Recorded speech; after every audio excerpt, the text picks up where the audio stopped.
Screenwriting Workshop. Thomas Ardavany teaches emotional coordinates.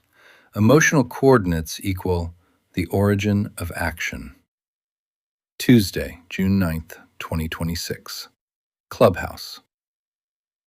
From my perspective, emotional coordinates are the map points of a character's interior life in any given moment.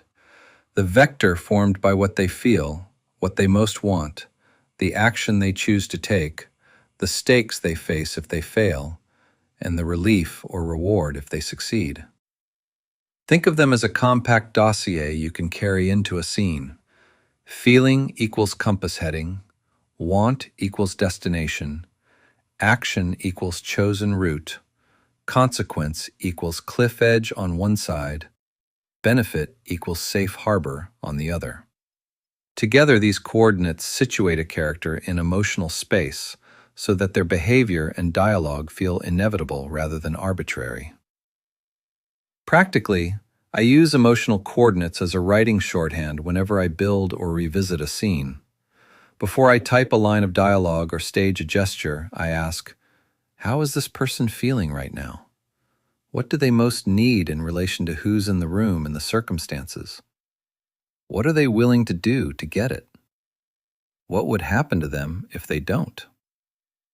What would it mean to them, bodily, morally, socially, if they do? Answering those 5 questions reduces the fog of possibility. It gives a clear logic to each beat.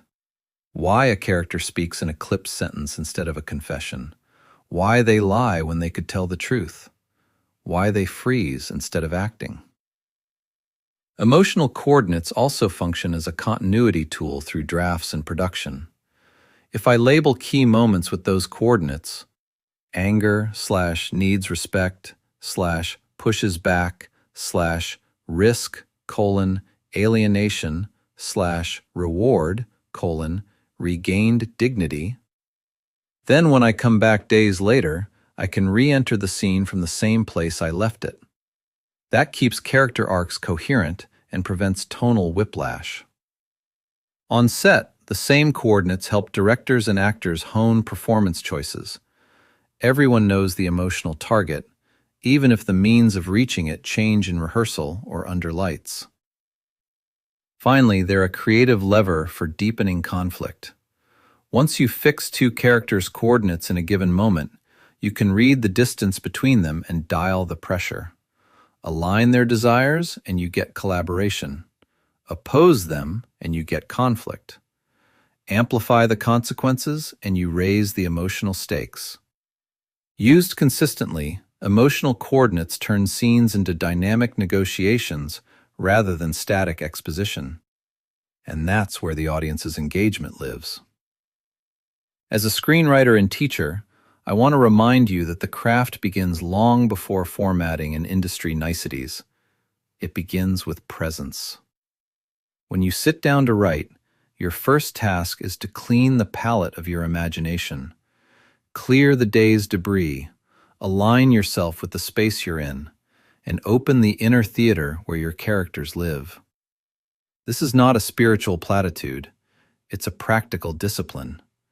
External alignment, sensing the room, breathing, helps you access inner presence quickly and reliably. When you attain that inner presence, you stop projecting fixed ideas onto the page, and instead witness an experience unfolding through your characters. That witnessing, physiologically felt, not merely thought about, is what brings life to the page. Life on the page is always born of action. Characters must be in motion in your inner world before they can be alive on the page. You need to inhabit them, feel what they feel, know what they most want in the moment, sense the actions they're contemplating, and listen to the tiny impulses that follow. Those impulses are your plot points. If you rely on idea-driven, dualistic dialogue or exposition, the work becomes intellectual and flat. When you write from lived experience, even a manufactured, rediscovered moment, dialogue is specific, behavior is nuanced, and exposition collapses naturally because the characters are revealing themselves in motion. Hone the craft of discovering pivotal moments, the realizations and discoveries that change characters forever. Your initial draft will rarely excavate all of them. The rewrite is where the diamonds are freed from the rock. Go back into the piece as if you are reading it for the first time. Re-enter the same origin of action you used when you first discovered the scene.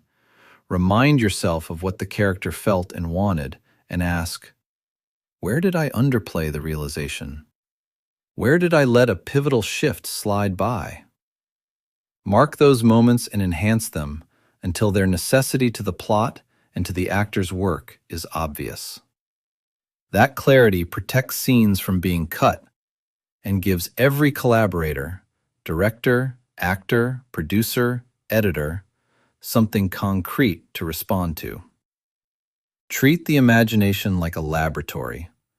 Drop a suggestion, observe the reaction, capture the result.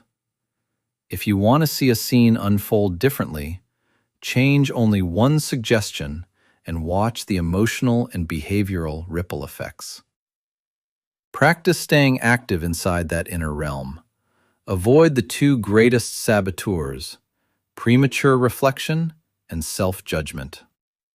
If you catch yourself congratulating or castigating your output, stop.